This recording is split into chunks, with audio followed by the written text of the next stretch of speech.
Welcome back to the True Crime Lounge podcast. I do have a Patreon that you can join for early access to episodes scheduled to come out. I also have a merch shop for all your true crime gear. For any updates on my channel or podcast, you can find me on Facebook, Instagram, and Twitter.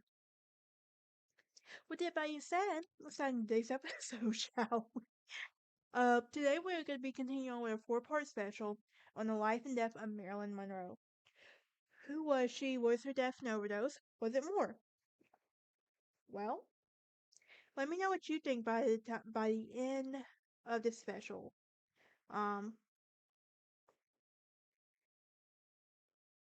Today we're going to be talking about journal, scandal, private life, and death of Marilyn Monroe. So, an old journal reveals the depth of her grief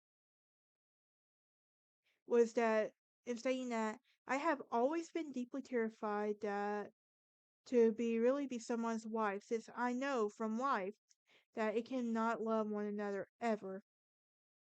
The fact that the actress was seemingly unable to carry a child, two term, two pregnancies that ended in miscarriage, and a third that was a topic, compounded compounded her fears in her views.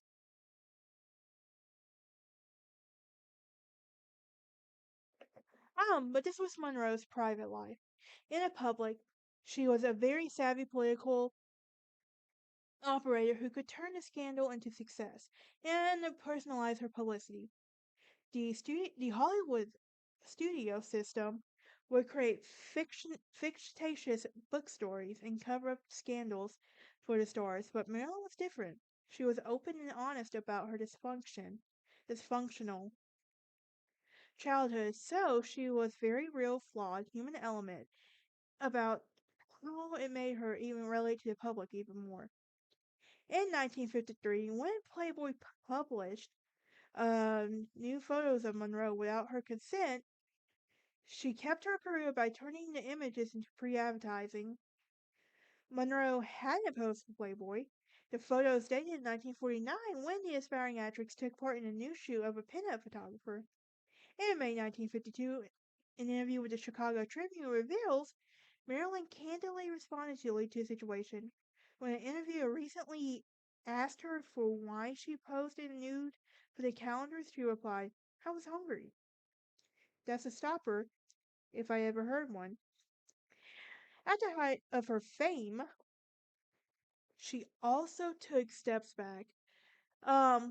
to fight against the studio system, which she enabled male executives to wield unprecedented control over the careers of the star's marquees, forced to take roles considered beneath her, and the actress decided to break her restrictive contract um, with Fox in 1954 and start her own production company, Marilyn Monroe Productions, on the East Coast. Though Fox tried to blackball Monroe, she emerged victoriously, renegotiating her studio contract that afforded her both a higher salary and creative control for her future roles.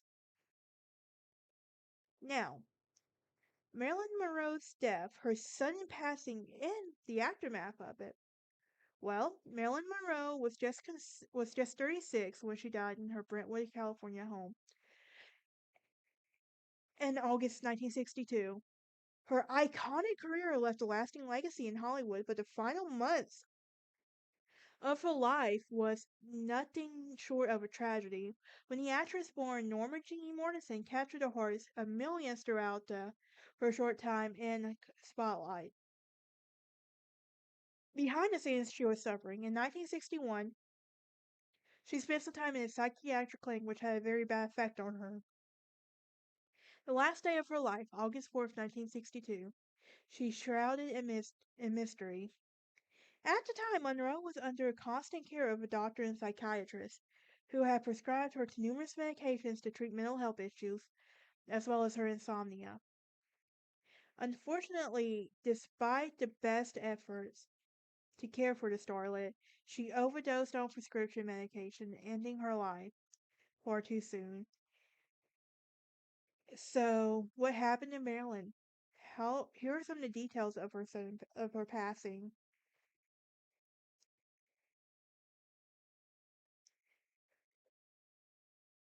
We know that Marilyn leaves the home she briefly shared with Joe DiMaggio in a car driven by her attorney. Monroe just announced her intent to divorce DiMaggio on the grounds of mental cruelty. Monroe was ruled an overdose and probable suicide.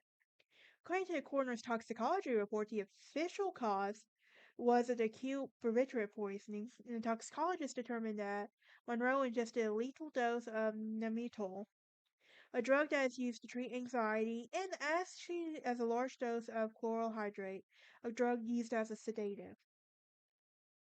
Despite her death being ruled an overdose, a mysterious circumstances surrounding her passing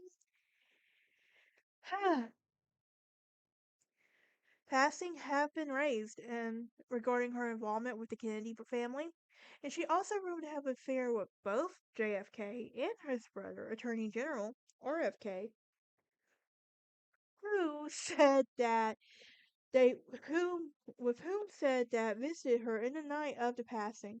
Some investigators have as their suggested the CIA might have been involved in her death. Others have questioned that many elapsed before her body was turned over. The medical examiner said that whereabouts of the not yet tested tissue samples. The controversy of her death passing was so much intense LAPD reopened the case 2 decades after her death. Although there was nothing for no there was of no further investigation, the DA found that her death was ruled as a drug overdose. Shortly after, journalist Anthony Summers conducted his own investigation, which resulted in 650 tape recorded interviews, which were eventually released to the public as the mystery of Marilyn Monroe on her tapes. Summers would tell people that there is no such evidence that she was murdered, and that it's more likely it was whether a cry for help of attempting suicide she took too many pills. So when did Marilyn Monroe die? Well, she was presumed to have passed away August 4th, 1962 in the late hours of in the evening. However, her official time was 3:50 a.m. August 5th, 1962. She was found unresponsive in her bedroom home in Brentwood, California. At the time, Eunice Murray was on the property and grew concerned that she noticed Monroe's bedroom light was on in the early hours of the morning. When Monroe did not answer, she called and she discovered um the bedroom door was locked.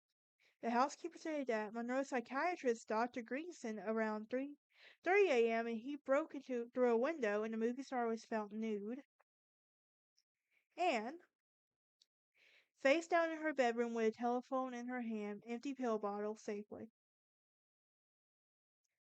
Marilyn was just 36 when she passed.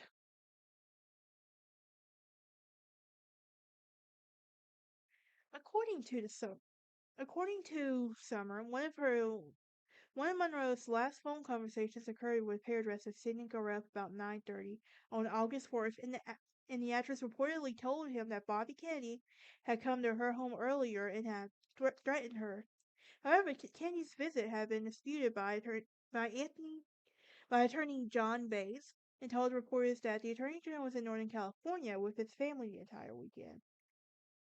Peter Lawford, an actor who married the socialite and Kennedy's sister Pat Lawford, allegedly spoke Monroe on August 4th. The actor invited Monroe to join the couple for dinner when Monroe did not arrive. He called again, explaining that she was despondent in her career about career and personal issues. Lawford said that in a slurred speech, Monroe's that she told him that she was not coming to dinner and that they had her voice become less audible, saying goodbye to Pat, say goodbye to Jack. As she said goodbye to her yourself because you're a nice guy. The le- the actor later admitted he had a gut feeling something was wrong and that he blames himself for not going to her home himself.